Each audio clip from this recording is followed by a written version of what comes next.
Hello everyone, it is April 20th, 2021.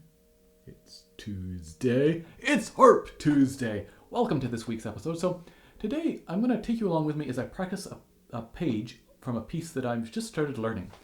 And I always think that's something we don't get a chance to see enough of people practicing music. And I did an episode earlier this year where I practiced a section from Vivaldi's Winter, a very small section. And this is a slightly different circumstance, but again, I think it's just potentially useful. So this is a piece called Le Jardin Mouillé, The Garden in the Rain, by Jacques de la Presle. And it's a piece that I must have listened to it growing up, because I have a recording of it, and it was vaguely familiar, but I wasn't really aware of it, never looked at it, but a student brought it to my attention last summer, and I've read it through it a few times, and it's been on my to-do list. It's a lovely piece. I definitely want to learn it. And so just this week I've started seriously trying to tackle it.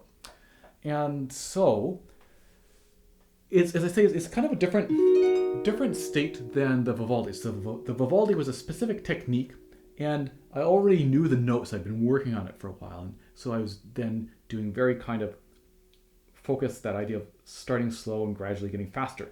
And in general, once I know a piece, right, once I kind of know the notes, I do a lot of slow practice where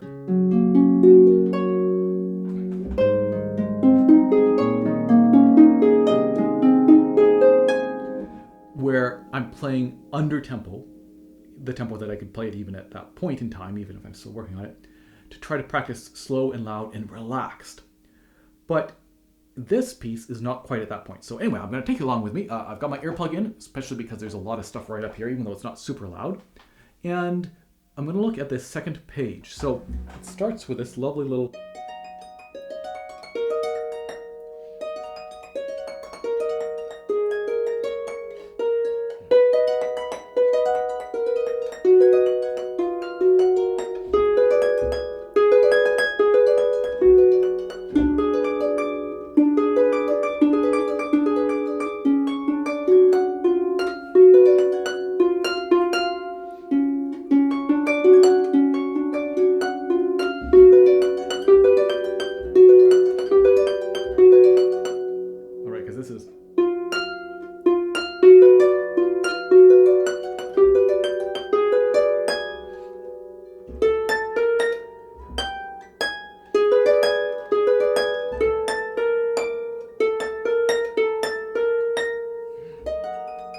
Then we kind of get a return to the same thing we started with at the beginning. So here, I'm not trying to practice it slowly. I'm not trying to, say, set a metronome and try to go...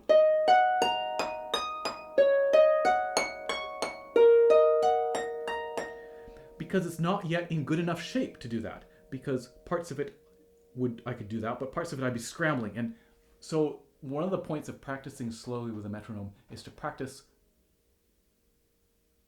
that feeling of relaxation, so that I don't want to practice and build in a sense of scrambling, right? So here there are many spots where it's still new, and I'm scrambling. I would be scrambling to find the notes in time, even at a very slow tempo. So that's not what I want to practice. Instead, I'm actually playing it quite fast. That's kind of performance tempo, because I'm trying to get a sense of what it will feel like. So even if I can't do the whole thing, I can do that, and I might go back and do that again.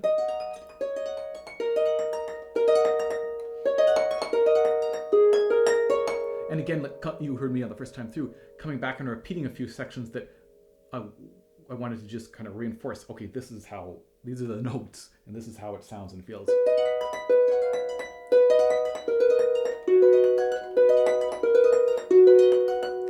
And of course, it can be really good to be aware of patterns, and this is where doing something like this, where I'm actually verbalizing it, can really help me be aware of those patterns. So in the Vivaldi, I memorized it during that episode, and by verbalizing it that way and really consciously memorizing it that way, that section was very easy to remember. So here,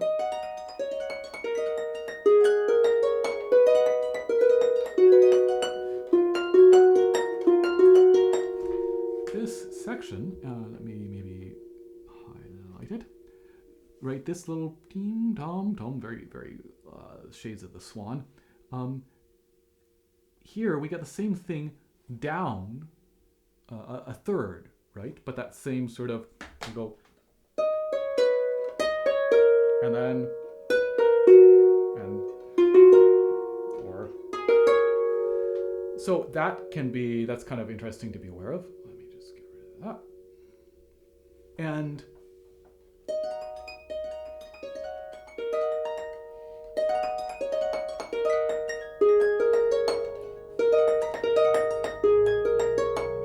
so I'm not trying to be perfect, but I'm trying to get a sense of what it will feel like at speed, and that can help inform fingering choices and to know that, okay, yes, this is a good option, or this isn't a good option. So one example that I'm not entirely certain about is this part here, right? Because so the left hand, we're going 3-2-1, right? 3-2-1, connected, great. But what about the right hand? So at the moment, I'm doing those octaves is just 4-1 off, 4-1 off, 4-1 off. I could place 4-3-2 on the bottom notes, right? I could go 4-3-2 and then 1-1-1, right? So it would look like this. Sorry, where are we? So that the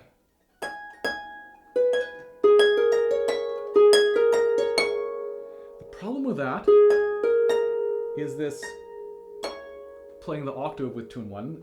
It's a bit of a stretch, and this leap with this thumb trying to jump a third up, but also be constrained by the stretch of 2 to 1 is a little bit awkward. So if I could have 4-3 on the bottom of those, that would be much more comfortable for me, for my hands. So of course I could go maybe 4 on the bottom, 3 on the bottom, and then jump to 1-3.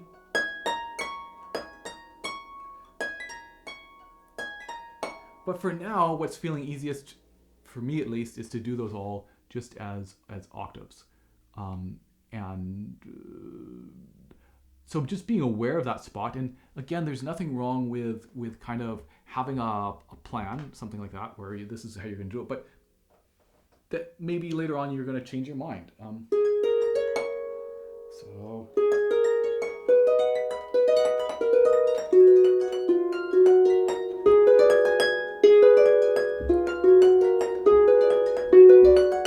bit of a fast pedal change there.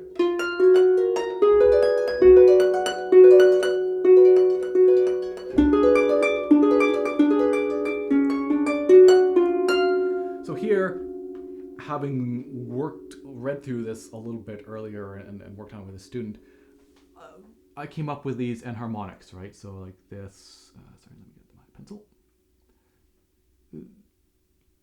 So that here on this bar, and we get this pattern quite a bit, that instead of playing D,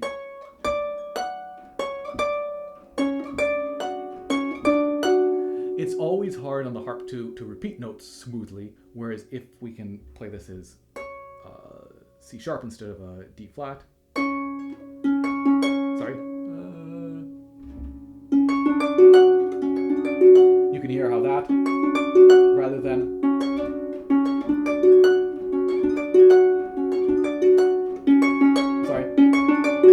much smoother. So that works out really nicely. And let me just get rid of that again. So let's go back to the beginning of that line.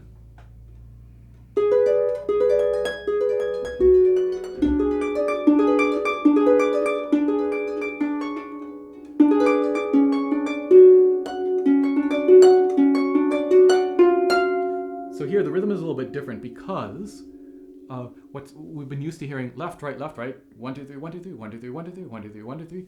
But here we get a duple, right? This is a duple. And then, so it's 1, 2, 1, 2, 3, so that it's like 1 and 2, and so the right hand is now the downbeat instead of being 1, like 1, 2, 3, 1, 2, 3. It's 1, 2, 3, 1, 2, 3. But it's a little bit still, I find it a little bit hard to feel and hear that, but I'm just kind of aware of that as I'm doing that. So that's a beat like 1 and 2. 1, 2. And then this is, right, this is 1, 2, or like 2, 3.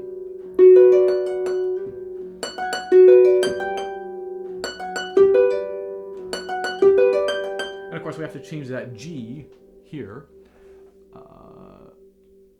right here, and yeah, we have a G flat right here, so just a little bit awkward in terms of we have to change that right at that moment. Let's get rid of some of these again. I have a different layer right now for this Harp Tuesday episode, so that's why you're not seeing some of those marks get erased, but just the ones I just made. So anyway, sorry. Let's go on. I'm going to try to play this whole page now without talking too much. Let's actually go back to the beginning. I'm going to play through the whole page. A little bit of practice on that.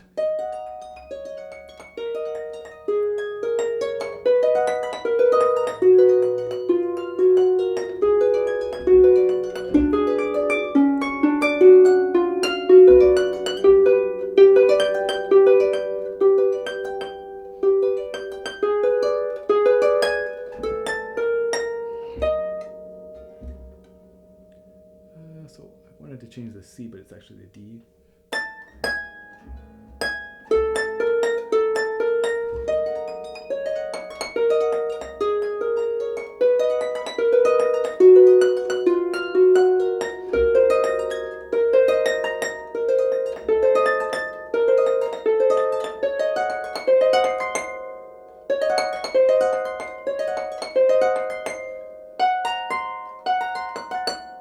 This is kind of interesting, right? That transition there.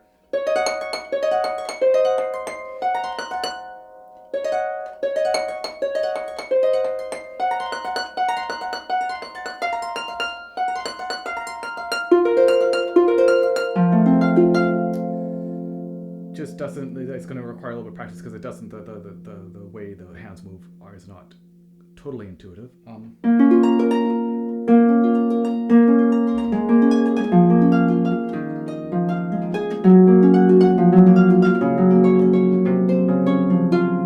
Great, and so there's that same little motif, ding, dong, boom, right?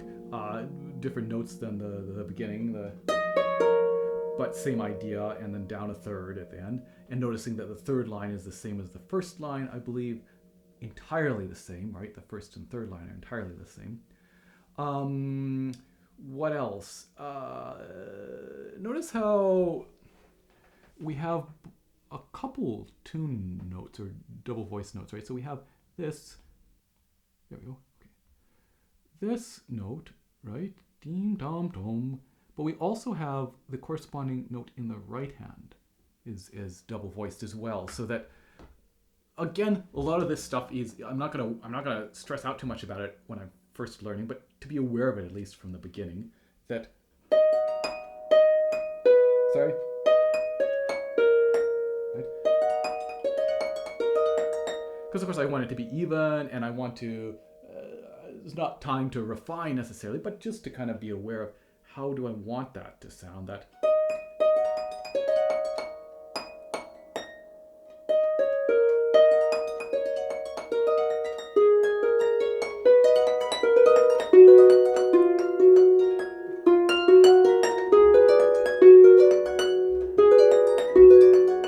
Whatever this is.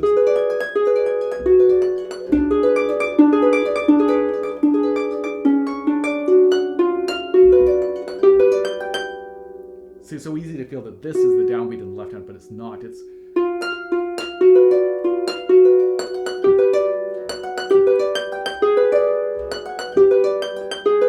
so I might do some practice like that where I start here, so I feel this is 1 and 2 and, rather than the opposite.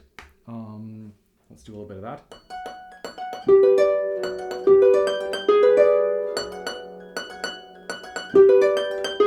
Also practicing that pedal change. And actually, let's talk about this spot, because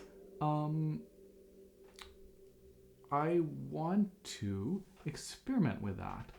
So just like how I did the enharmonics earlier on, here we have that A gets played twice. Just so that, and there is actually the option.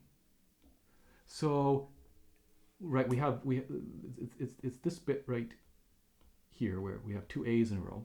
So there's only way we can get A natural is with A natural. That's the only way we can create that sound. Right? There's no enharmonic on the harp for that, no doubled string for that.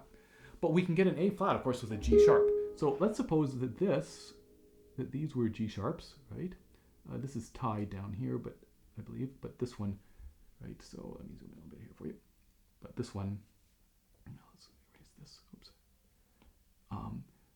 But this one could be, of course, here's a G right here that's G natural.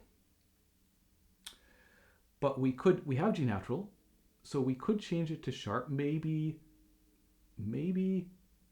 actually, let's maybe keep this one as an A.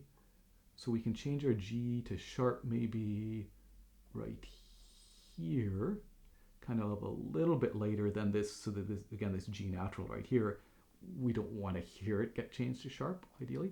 And then here, we can change our A, and then we have our B flat. That's no problem because that's left foot. And then over here, we have to get up to G flat, which would be a double change. But we were already changing that G pedal anyway, so it might be doable.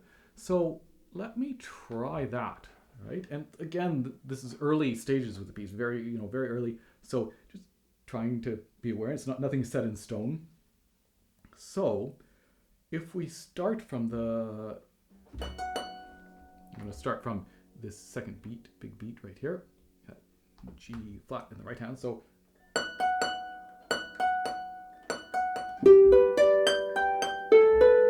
sorry, A flat.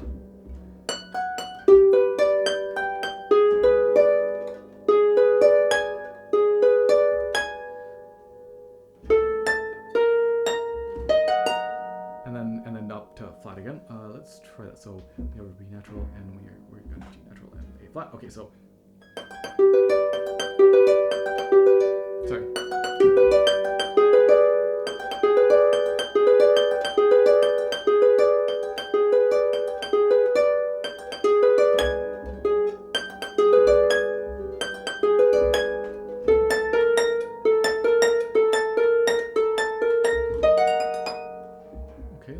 Let's try it again. I think that has potential, actually. I'm going to start actually from the third beat, from where the right hand has the G natural octave.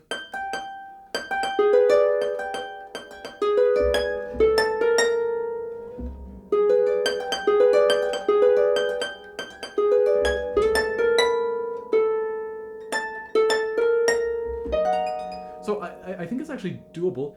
This particular one, I think it's less essential to use that enharmonic because we don't have a 16th note to change it. Like even if this is flat and then natural, right? We have, oh well, I guess this one's tied. We're not playing it, but we're playing this one in the right hand. So 1, 2, 3. We have a triplet's worth of time to go from flat to natural, and we don't actually repeat this A. So the left hand, no problem. We're not repeating a note. In the right hand, we actually have a dotted 1/8 note's worth of time. We play this flat. Oh, sorry. Is that right? Yeah.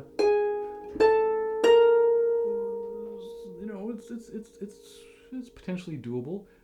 Here, this one, for example, in terms of the pedal change, if we were doing these as D flats, we'd have a D flat here, and then immediately after a D natural, right? So it would be a 16th triplet's worth of time instead of an 1/8 note triplet's worth of time. Anyway, I will continue to experiment with that. Let's go on for a moment and talk about maybe the bottom of the page. Is there anything interesting on the bottom of the page? So back to this. Right, it's beautiful little.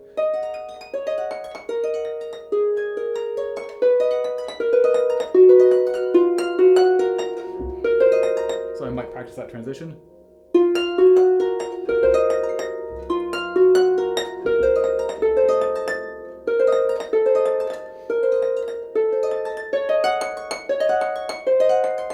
down, down, jump, down, down again. Right there, the same shape. The 7th into a root, 7th root. And then up here in the left hand, but down in the right hand, which is a little bit peculiar, but so I want to practice that. I want to practice getting from, say, this into this. So if we're, yeah.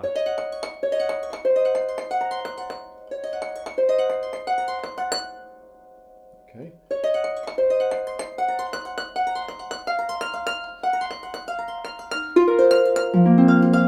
That to me makes more sense as we get into it. But it's this move that this goes up, but we don't go up here in the right hand apparently, unless it's a misprint.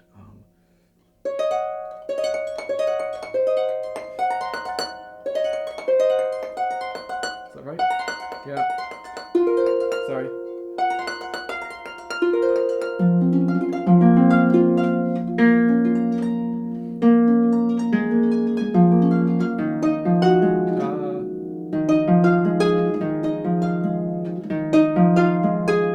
For some reason that. Okay.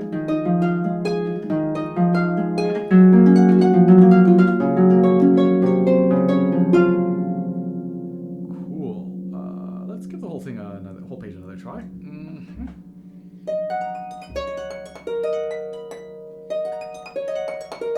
Right, that's a bit, because it's down a second, down a third, so that jump, getting used to that. Again, just time, right? Time, practice.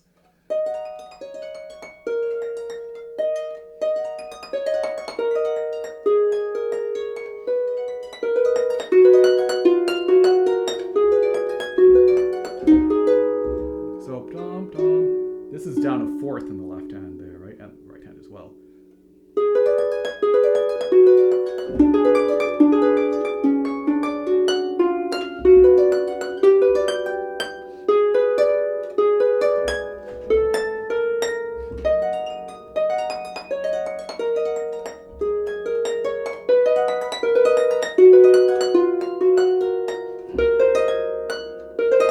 So this is new, right? I've kind of gotten used to, for example, the end of the first line of, for some reason already that's familiar, but this is a different thing here. So the right hand stays on that B.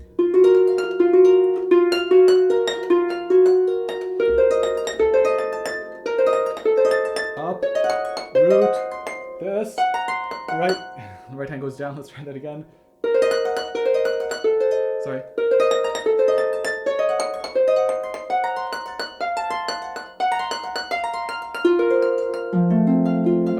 Yeah, that is root. Okay, yeah. So it's dum, dum, dum. So we're from here.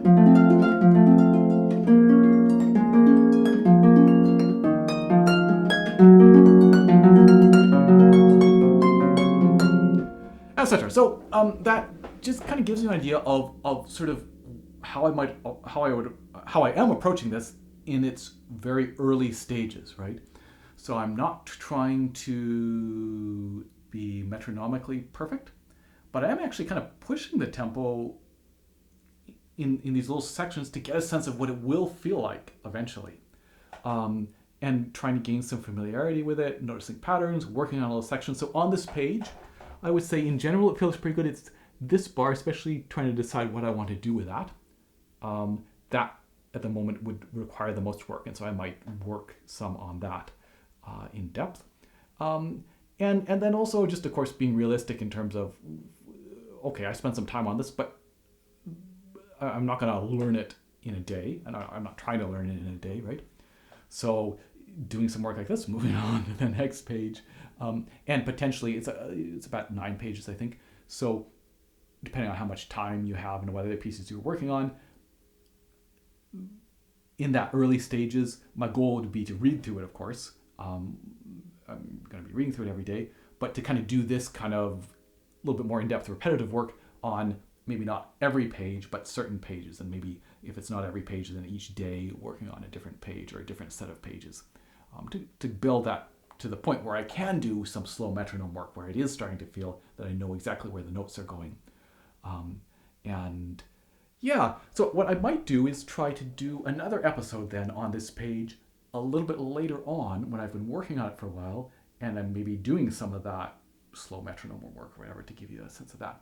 But as I say, I hope that has been interesting, and thanks for watching. I will see you in a couple of weeks. Cheers.